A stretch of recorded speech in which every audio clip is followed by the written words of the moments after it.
ஈஸியாக டேஸ்டியாக மாங்காய் இழையாமல் கத்திரிக்காய் முருங்கைக்காய் மாங்காய் சாம்பார் இந்த மாதிரி ஒரு முறை வச்சு பாருங்கள்.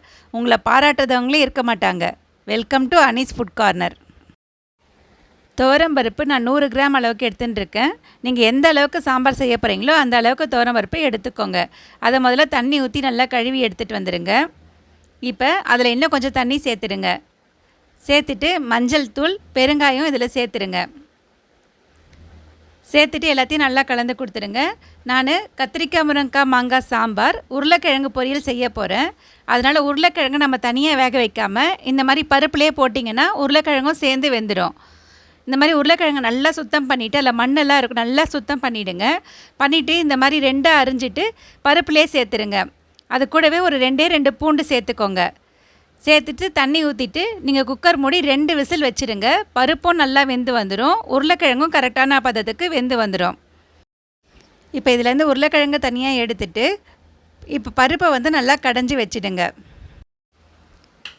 இப்போ ஒரு கடாய் எடுத்துக்கோங்க. அதில் கத்திரிக்காய் முருங்கைக்காய் வெங்காயம் தக்காளி இதை சேர்த்துக்கோங்க. மாங்காய் இப்போ சேர்க்கக்கூடாது. கத்திரிக்காய் முருங்கைக்காய் ஒரு பாதி வேக்கடு வெந்தற்பாடு நம்ம மாங்காவை சேர்க்கணும். அப்போ தான் மாங்காய் குழையாமல் இருக்கும்.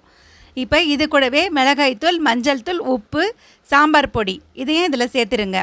சேர்த்துட்டு தண்ணி ஊற்றிட்டு தட்டு போட்டு மூடி வச்சுடுங்க. ஒரு 2 நிமிஷத்துக்கு நல்லா வேகட்டும். அதுக்கப்புறமா தான் நம்ம மாங்காவை சேர்க்கணும். இப்போ கத்திரிக்காய் முருங்கைக்காய் வெந்து வந்த உடனே இப்போ நம்ம இதில் மாங்காவை சேர்க்கலாம். மாங்காவை சேர்க்குற வீடியோ ஸ்கிப் ஆகிடுச்சு. மாங்காவை சேர்த்து ரொம்ப நேரம் வேக வைக்கக்கூடாது.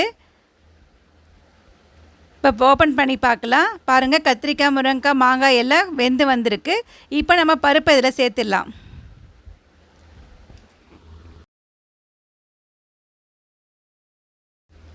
இப்போ நான் புளி கொஞ்சமாக கரைச்சி வச்சுருக்கேன். இப்போ அதையும் அதில் சேர்த்துடலாம். புளி நிறைய சேர்க்கக்கூடாது. ஏன்னா மாங்காவோட புளிப்பு ஏற்கனவே அதில் இருக்கும். அதனால் புளி கம்மியாக சேர்த்துக்கோங்க.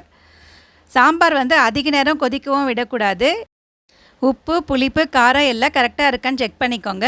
இப்போ நம்ம சாம்பாருக்கு தாளிப்பு கொடுத்துடலாம். ஒரு கடாய் எடுத்துகிட்டு அதில் கொஞ்சமாக எண்ணெய் ஊற்றிட்டு கடுகு சேர்த்துருங்க. ஒரு 4 வெந்தயம் சேர்த்துக்கோங்க.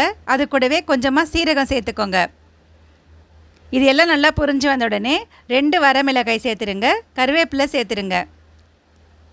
அவ்வளோதாங்க. இது நம்ம இப்போ சாம்பாரில் சேர்த்துடலாம்.